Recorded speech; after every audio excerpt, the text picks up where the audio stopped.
I've known for a number of years that I had a hip problem, and I knew one leg was shorter than the other one.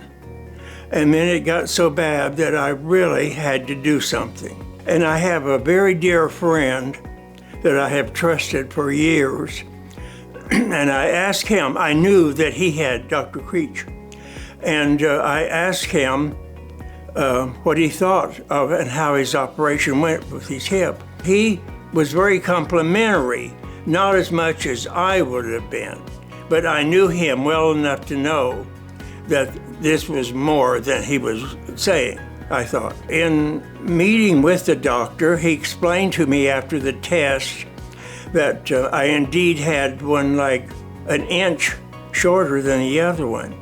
And then he went into detail to tell me what he would do.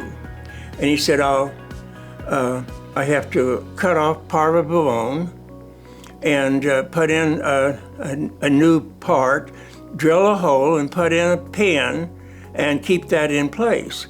And he said it will not be that difficult. And all the time I was wondering about that, you know. So that's how I got started. Everything went beautifully well. I was amazed. In fact, I can't believe that you could have a better hip operation than I had. It just went beyond perfect. And the healing was just quickly taken care of. The hip just healed up from day one almost with no discomfort at all. I couldn't believe it.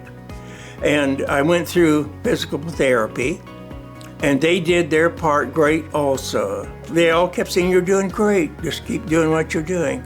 And I did. And now I'm out raking. I couldn't do it in the fall, rake my leaves. They piled up around the yard. So I'm now doing that and getting the yard in shape and walking and going where I want to do in freedom. It's wonderful. I walk like I did years ago. I'm 94, 93, I'll be 94 soon. And if I can heal and go through all of this with flying colors, 101%, anybody else can also. I just couldn't be more pleased, and I really owe him this interview because I think he was a great guy, and I would recommend it to anyone.